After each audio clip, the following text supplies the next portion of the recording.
Glória a Deus. Vamos orar ao nosso Deus, para que o Espírito Santo possa nos conduzir ao entendimento da palavra do Senhor.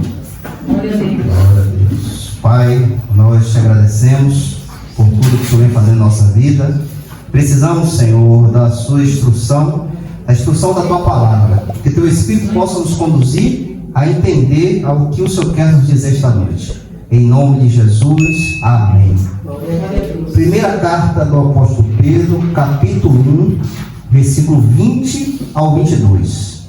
O qual foi verdadeiramente predestinado antes da fundação do mundo, porém manifestado nestes últimos tempos por vós. E por ele credes em Deus, que o ressuscitou dentre os mortos e lhe deu glória, para que a vossa fé e esperança estivessem em Deus. Visto que vós tendes purificados as vossas almas pela obediência à verdade através do Espírito, para um amor fraternal não fingido. Cuidai para que ameis uns aos outros ardentemente e com um coração puro. Até aí, irmãos. Glória a Deus. Louvado seja o Senhor. Vamos continuar aqui nosso estudo da carta do apóstolo Pedro. Aqui, irmãos, vamos começar aqui no versículo 20. Aqui dizendo, irmãos, o qual. O que quer dizer este o qual? Aqui indica o qual é o Senhor Jesus Cristo, né? Se refere ao Senhor Jesus Cristo. Aqui a palavra é indicada a Ele, é conduzida a Ele, né? E aqui Pedro começa o versículo 20 dizendo o qual indica o Senhor Jesus Cristo.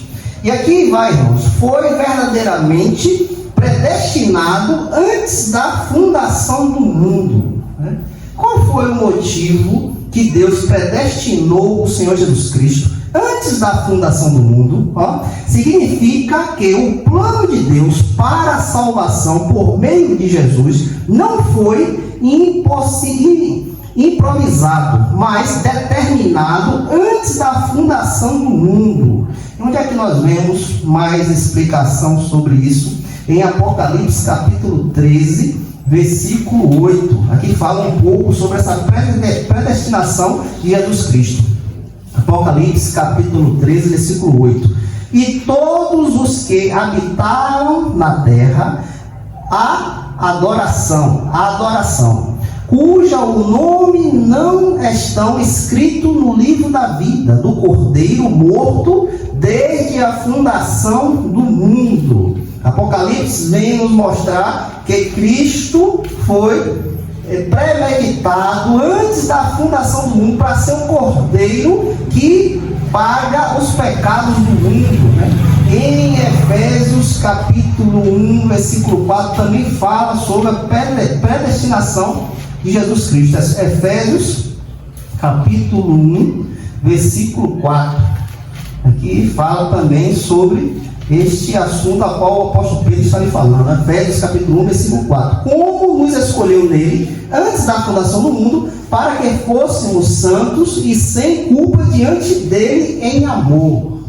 Então, Deus predestinou o Senhor Jesus Cristo para que através dele, irmãos, nós possamos ter uma ligação com o Pai. E este plano foi feito antes da fundação de tudo, antes de Cristo, antes de Deus fazer o mundo. Deus já tinha planejado tudo isso que viria a acontecer para que nós hoje temos a esperança em estar na glória, em estar com Deus, né? Então foi um plano que Deus determinou, né? Deus determinou. E o apóstolo Pedro vem nos dizer aqui também, irmão, porém manifestado nesses últimos tempos. O que é que Pedro quer dizer? Aqui, últimos tempos não significa apenas o fim do mundo, mas a era messiânica, inaugurada com a encarnação, morte e ressurreição de Cristo, né? Então, ali, quando Cristo vem ao mundo, irmãos, ele começa a era messiânica, a era a qual iria nos levar para a salvação, a era que abre o caminho para que nós hoje estejamos em Cristo, para que hoje nós estejamos adentrados na glória de Deus, né? Então, tudo isso começou quando o Senhor veio ao mundo, a morte de Cristo e a ressurreição do Senhor. E Pedro ainda continua, por que isso tudo aconteceu? Porque Cristo foi predestinado para morrer por nós. Então aqui Pedro diz, por nós, por vós, né? O finalzinho do capítulo 20, no versículo 20, por vós. O que é que Pedro diz? A razão desta manifestação foi o amor salvador de Deus voltado para os crentes. Então todo esse plano a qual Deus predestinou Jesus Cristo antes da fundação do mundo, isso tudo, irmãos, foi por amor a nós. Todo esse foi derramado o amor de Deus por nós, né? Então Cristo nasceu, Cristo morreu naquela cruz, Cristo ressuscitou. Isso tudo foi um plano que Deus fez antes da fundação por vós, por cada um de nós, irmãos. E hoje em Cristo nós temos a garantia da nossa vida eterna. Hoje em Cristo nós temos acesso livre a Deus. Hoje em Cristo temos uma pátria que a qual nos espera, né? Então isso tudo, irmãos, Pedro aqui diz em sua palavra que isso foi predestinado pelo próprio Deus, né? Deus predestinou a nossa salvação. Deus predestinou o caminho a qual nós iríamos passar, né? É o Filho dele. Nossa fé não baseia em um plano eterno de Deus. A nossa fé se baseia em um plano eterno de Deus, não em algo incerto ou improvável. Então a sua fé, irmãos, não está estabelecida em coisas fúteis, em coisas improváveis, em coisas incertezas. Não, irmão. A nossa fé está estabelecida no plano eterno de Deus, irmãos. Aleluia. A sua entrega ao Senhor, isso não é à toa, isso não é algo que eu queria fazer. Não, irmãos. Isto é algo que é decretado por Deus, é um plano de Deus, irmãos. Então, a nossa fé tem valor, irmãos. A nossa fé está estabilizada na rocha. A nossa fé não está aí à toa. Estamos colocando a nossa fé em um objeto de barro, ou uma madeira, ou um gesso. Não, a nossa fé está edificada em Jesus Cristo. Porque Ele é o plano de Deus antes mesmo da fundação do mundo. Deus já tinha estabelecido isso, que iria acontecer. Então a sua fé não é vã. Você não está aqui brincando, você não está aqui porque eu gosto de estar ali, não. Nós estamos aqui porque Cristo nos salvou. Nós estamos aqui porque fazemos parte do plano de Deus, né? Deus nos estabeleceu nisso, Deus nos colocou nisso. Como Paulo disse, que nós já estamos assentados nos lugares celestiais com Cristo, né? Já estamos lá assentados com Cristo, né? O versículo 21, irmãos, o versículo 21 começa: e por ele credes em Deus. O que o apóstolo Pedro quer dizer? Jesus é o mediador que nos reconcilia com Deus. Irmãos, não tem como você ir a Deus pelos seus méritos. Não tem como você ir a Deus por dinheiro. Não tem como você ir a Deus por sua força. Não tem como. Nós só vamos a Deus por Jesus Cristo, porque Jesus é o mediador.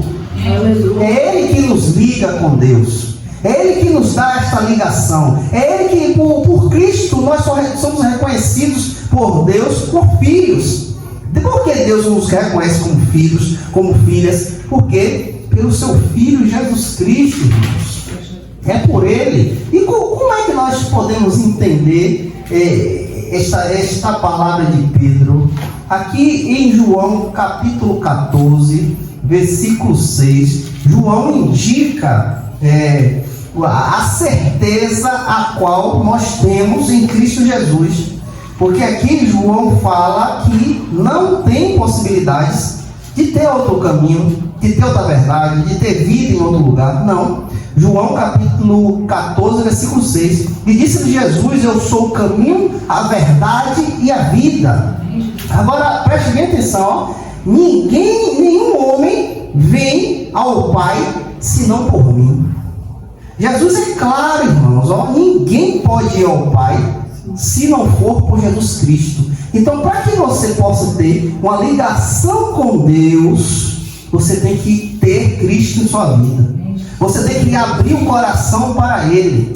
Você tem que ter uma ligação com o Senhor Jesus Cristo. Porque é Ele que é o mediador. É Ele que vai até Deus e fala de você. É Ele que liga você com Deus. Olha o que Ele diz: eu sou o caminho. Não existe outro caminho, irmãos. Verdade. Não existe. Muitas pessoas estão enganadas em caminhos que não vão levar a Deus. Não tem possibilidade de ir a Deus. E Ele diz: eu sou a verdade. A verdade não existe em outro lugar, irmãos. Não tem. Tudo que nós nos deparamos é mentira. Tudo que está neste mundo é uma ilusão para lhe tirar da verdade. Então, se nós não tivermos Jesus Cristo verdadeiramente em nossa vida, estamos perdidos, porque não há verdade em outro lugar. Não tem como, irmãos. E Ele diz que Ele é a vida. Ele tem todo o poder, toda a autoridade para dar vida. Porque Deus estabeleceu antes da fundação do mundo, Deus já tinha planejado este plano salvador para nós. Então é Ele que dá a vida, é Jesus Cristo que é a vida. Não existe vida em outro lugar, irmãos. Todos aqueles que morrerem sem Jesus Cristo não irão ter vida eterna. Irão passar por tormento eterno. Esta vida, irmãos, engloba a nossa vida com Deus, a eternidade, para onde nós estamos caminhando, né? A certeza que vamos viver após a morte, né? Quando fecharmos esses olhos aqui, nesta carne, neste tabernáculo carnal, nós vamos abrir nossos olhos espirituais, né? E lá estaremos na glória de Deus. Por que você vai ter esse privilégio? Porque você entregou a sua vida àquele que dá vida. Você não entregou a sua vida a um objeto de barro. Você não entregou a sua vida a uma entidade ali que você não sabe nem o que é. Você entregou a sua vida àquele que dá vida. Glória e vida com abundância. Aleluia. Então temos a certeza disso, que Ele é a vida. E agora Ele diz: nenhum homem vem ao Pai. Ninguém pode ir ao Pai, irmãos. A religião não liga você com Deus, irmão. Não adianta. Olha quantas religiões há na face da terra. Nenhuma delas liga com Deus. Nenhuma delas pode levar a Deus. A religião é um esforço do homem para chegar a Deus. Não tem como, irmãos. É infrutífero. Não tem como um homem pecador se chegar a Deus por méritos dele, ou méritos de uma religião. Não tem como. Só quem pode. Aí ele diz: só quem pode levar a Deus é o Senhor Jesus Cristo, porque a autoridade foi dada a Ele, se não por mim, se não por Ele, porque Ele tem toda a autoridade dada por Deus. Aleluia. Voltando lá, irmãos, na carta de Pedro, no versículo 21 ainda, aqui diz, que o ressuscitou dentre os mortos e lhe deu glória. Por que Jesus tem essa autoridade de dar vida? Porque Ele diz que Ele é o caminho, a verdade e a vida. Que o ressuscitou dentre os mortos e lhe deu glória. A ressurreição e exaltação de Cristo são a prova definitiva de que Deus aceitou o sacrifício e garantiu a vitória sobre a morte. Quando Cristo morre naquela cruz, irmãos, Deus aceita aquele sacrifício por pagamento do pecado. O pecado inicial, aquele pecado de Adão e Eva lá no Éden, aquele pecado está sobre Cristo. Naquele momento, Cristo é o expiador. Cristo é o sacrifício vivo que paga aquele pecado inicial. O pecado que leva todos para as trevas. O pecado a qual nossos pais na carne fizeram, e toda a geração vem contaminada com esse pecado. E Cristo naquela cruz paga este pecado. E Deus aceita esse pecado. E como Deus aceita esse pecado? Porque Deus o ressuscitou dentre os mortos e exaltou ele. Por isso que Cristo pode dizer que ele é o caminho, a verdade e a vida. Porque Deus aceitou o sacrifício a qual ele fez naquela cruz. E aceitou, ainda exaltou como Senhor e Rei. Então ele é o caminho, irmãos. Ele é a vida. Ele é a verdade. Porque o próprio Deus, a ressurreição e exaltação de Cristo são a prova definitiva de que Deus aceitou o sacrifício, né? Se Deus não tivesse aceitado, Cristo não ressuscitaria, ele não levantaria dos mortos. Então, ao fato de ele levantar dos mortos, Deus afirma que aceita esse sacrifício. Então, e garantiu a vitória sobre a morte. Então, todo aquele que estiver em Cristo, irmãos, tem a vitória sobre a morte. Vamos morrer como qualquer pessoa, e vamos morrer, vamos ali para o cemitério, nosso corpo vai estar ali, mas a vida após a morte, porque a nossa confiança é o Senhor Jesus Cristo. É por isso que você tem que ter a sua vida em Cristo, porque quem garante a nossa vida eterna é Ele, porque Ele tem todo o poder e autoridade dado pelo próprio Deus.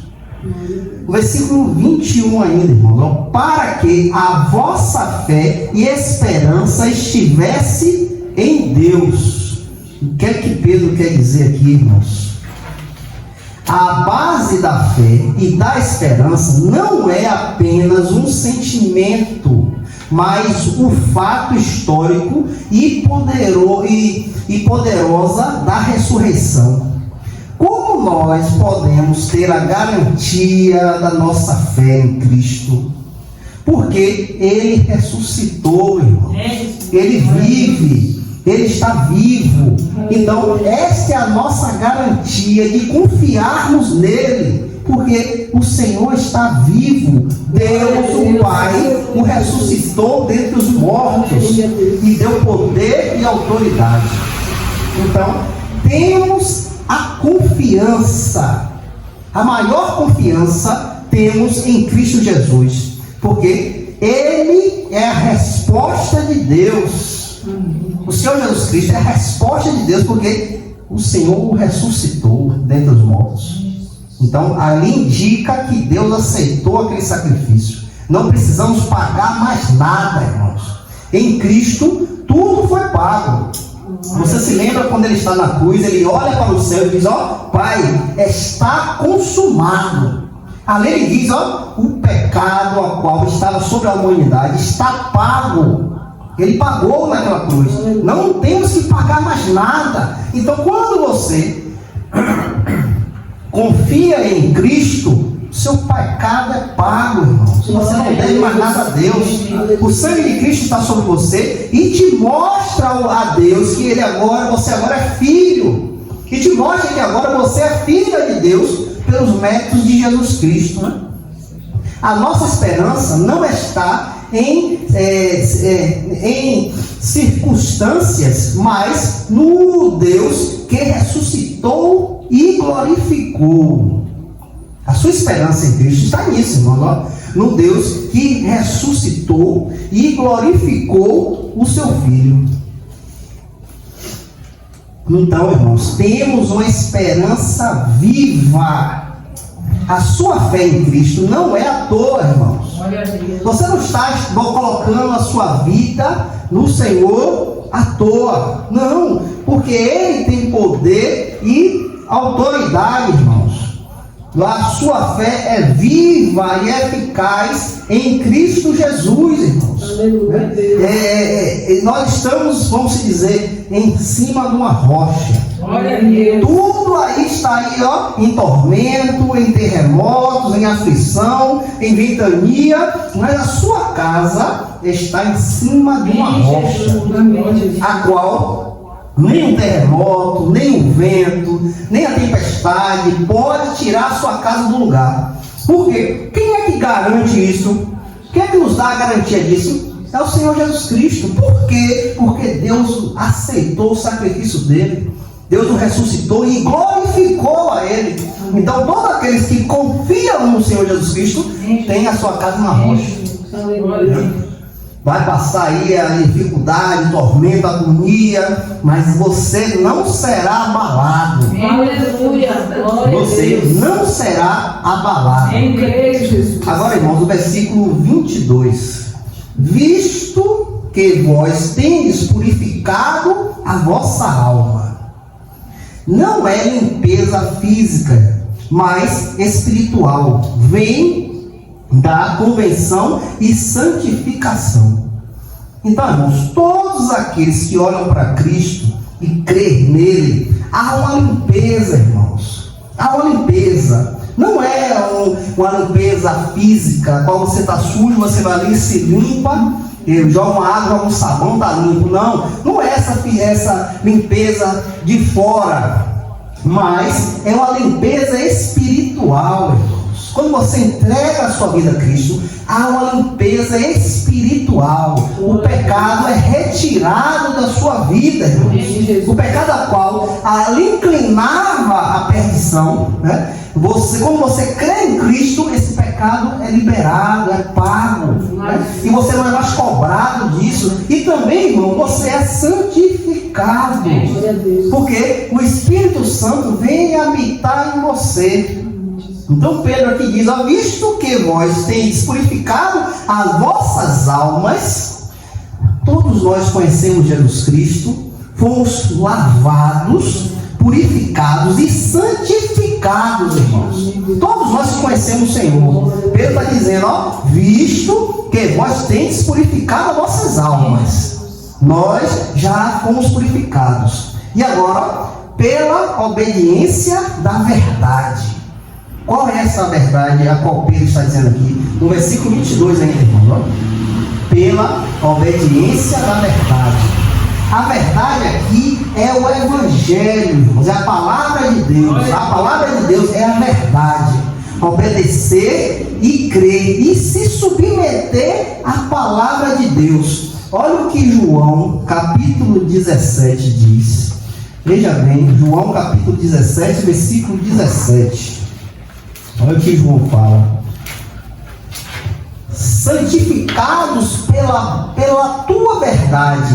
Tua palavra é a verdade.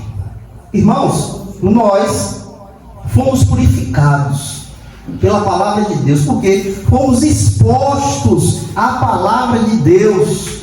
Temos a verdade, irmãos, a verdade se manifestou em nossa vida. Então, essa verdade nos limpou, nos purificou, nos santificou. Olha que João diz, ó, santificados pela tua verdade. Jesus Cristo diz o quê? Eu sou a verdade. A verdade é a palavra de Deus, irmãos. Tua palavra é a verdade. Jesus Cristo é o verbo que se fez em carne, irmãos. Jesus Cristo é a palavra de Deus que se fez em carne. Ele é a verdade. E esta verdade te purificou ao fato de você ter encontro com Ele, ao fato de você agora entregou a sua vida a Ele e vive para Ele. Olha o que aqui diz, irmãos. Olha.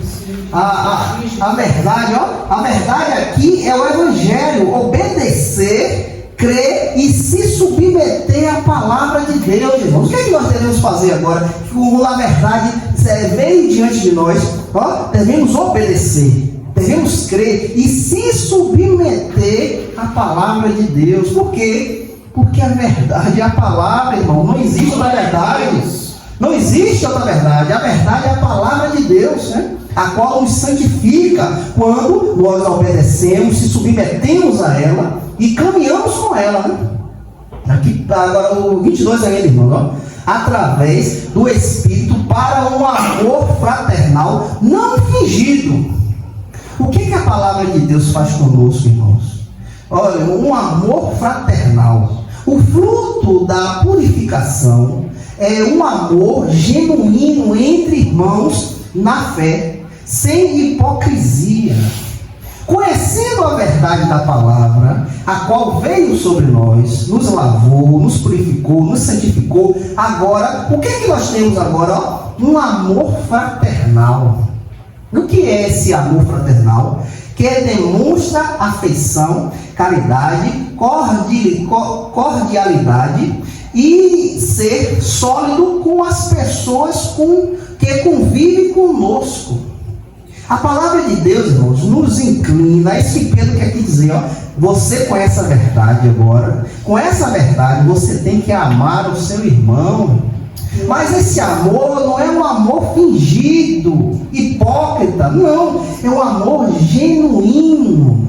Um amor genuíno. Um amor que se preocupa. Um amor que está ali querendo saber como é que está. Um amor que estende a mão. Um amor que abraça no momento da dificuldade, ó. O amor fraternal que demonstra afeição, caridade ou cordialidade. É ser solidário com as pessoas que convivem conosco. Qual é o nosso convívio agora que temos Jesus Cristo? Fazemos parte de uma igreja. O nosso convívio é nossos irmãos.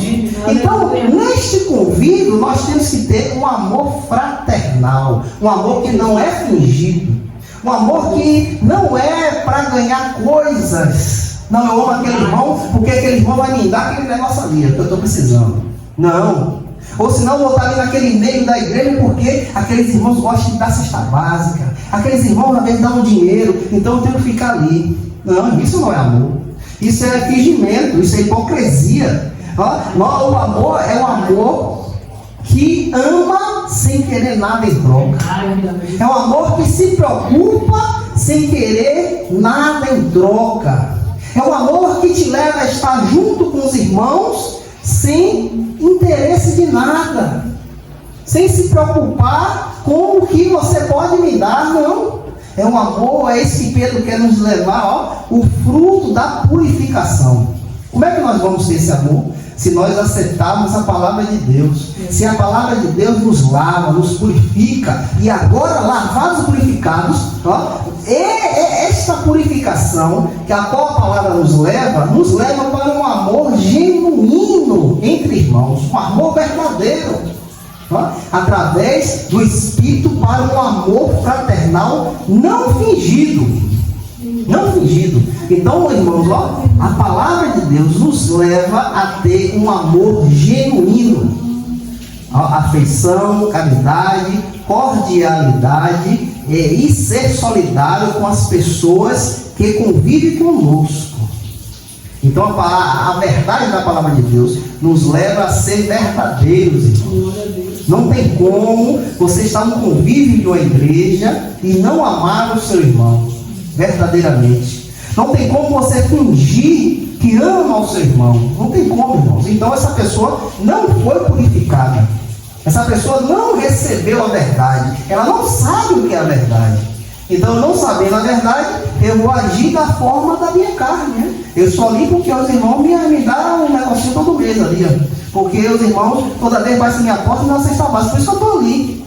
Mas eu não conheço esse amor fraternal. E Pedro chama atenção aos irmãos, dizendo, ó, através do Espírito para um amor fraternal. Tu recebeu o Espírito Santo. Então o que você tem que fazer agora é ser verdadeiro. Amar com verdade. Desejar estar com seu irmão com verdade. Aqui não pode habitar hipocrisia, irmão. O que é hipocrisia? Eu fingi uma coisa que eu não sou. Eu amo meu irmão ali, mas por detrás eu quero meter a faca no irmão. Eu amo meu irmão porque meu irmão está me dando coisa ali todo mês. É hipocrisia. Mas Pedro disse que nós devemos ter um amor fraternal. Um amor que não é fingido. Um amor que é verdadeiro. O versículo 22 ainda, irmãos. Cuidai para que ameis uns aos outros ardentemente e com um coração puro. Olha aquele que conheceu a verdade. O que é que acontece? Ele ama ardentemente com um coração puro. Pedro reforça que este amor deve ser intenso e sincero, vindo de uma transformação interior. Então, se você nasceu de novo, se você tem o Espírito Santo de Deus, este amor será um amor verdadeiro, né? Um amor que demonstra o que você tem, um amor sincero, né? Porque esse amor vem do Espírito Santo, irmão. Pedro reforça que este amor deve ser intenso, sincero, não acaba e é puro, verdadeiro. A prova de que fomos purificados não é só doutrina correta, mas amor verdadeiro e constante pelos irmãos. Uma igreja verdadeira, irmãos, ela pode ter a palavra de Deus, sim, é correto, tem que ter, né, a verdade da palavra, mas além disso, a igreja ama um ao outro. Amém, aleluia, Deus. A igreja se preocupa um com o outro. Esse amor verdadeiro indica que eu recebi o Espírito de Deus. Esse amor verdadeiro indica que eu fui purificado e agora sou um novo homem, uma nova mulher que amo verdadeiramente. Isso é uma evidência para que você possa identificar uma igreja verdadeira, uma igreja que está debaixo da palavra de Deus. É o amor fraternal, né? É a demonstração da preocupação do irmão com o outro, verdadeiramente. É aquele irmão que não é avarento, a qual tira do seu sustento para ajudar o outro irmão que está na necessidade, sem querer nada em troca, porque eu amo meu irmão. Então Pedro aqui nos chama para isso, irmão. Porque nós devemos ter isso? Porque nós fomos purificados. A palavra de Deus nos purificou e agora devemos andar na verdade. E Pedro diz, ó, ardentemente. Com esse amor ardentemente significa de modo ardente, com grande intensidade, paixão e fervor. Olha como você deve amar o seu irmão. Ó, grande intensidade, paixão e fervor. É assim que nós devemos amar o nosso irmão. É um amor que se preocupa. É um amor que não releva as coisas, irmão. É um amor que, ó, você pode até tomar na cara, mas você está amando seu irmão, porque naquele momento o irmão está passando por alguma situação e você não leva aquilo em ferro, em fogo, não. Apesar disso, você ama aquele irmão. É um amor que se preocupa com a necessidade daquele irmão. Ele liga, ele procura saber como é que você está, irmão. Por que você não veio no culto hoje, irmão? Eu não te vi lá hoje. O que está acontecendo? Está passando alguma necessidade? Fala, irmão, que eu estou aqui para ajudar. Então, é o amor, irmão. Com paixão, com fervor. E agora um resumo desses 3 versículos. Pedro ensina que a salvação foi planejada por Deus antes da criação, revelada em Cristo por amor de nós, confirma pela ressurreição e que esta obra divina deve produzir em nós uma fé firme em Deus e um amor sincero entre irmãos. Glória a Deus. Aleluia. Deus, antes da fundação do mundo, Ele planejou a nossa salvação, irmãos. Isso tudo, irmãos, é amor. Isso tudo é amor de Deus conosco. Ele sabia que nem eu nem você poderia se reconciliar com Ele. Nós estávamos direcionados às trevas. Não tinha outro caminho, irmãos. Mas Deus, com seu imenso amor, Ele manda Jesus Cristo morre naquela cruz, ele ressuscita dos mortos, glorifica e nos dá a garantia da nossa fé em Cristo, e por Cristo Jesus nós devemos manifestar esse amor agora na igreja. Aleluia. Nós devemos manifestar esse amor entre os nossos irmãos. Esse amor ao qual Deus fez lá na fundação do mundo, a qual que nem você tinha nascido, nem eu, nem você, nem tínhamos gerado aí os nossos pais, mas Deus já tinha planejado tudo, porque Ele sabe de todas as coisas. Ele planeja aquele amor, aquele plano salvador para nos entregar, né, em nossa vida, né, para nos entregar um presente grande a qual ninguém pode nos dar. Ninguém pode nos dar esse presente. A ter a nossa vida eterna em Cristo Jesus. Ninguém pode nos dar. Só Deus. E Ele planeja tudo isso com imenso amor. Agora, sabendo de tudo isso, sendo agraciado por esse amor de Deus, nós devemos produzir esse amor aos nossos irmãos. É isso que Pedro aqui chama a atenção. Esse amor fraternal tem que ser manifestado no meio da igreja, no meio dos irmãos, né? Em nome de Jesus. Que Deus, através do Espírito Santo, possa nos conduzir a entender, irmãos, que devemos agora manifestar o amor a qual Deus nos deu, né? No meio dos nossos irmãos, no meio da comunhão da igreja, em nome de Jesus. Que Deus nos abençoe.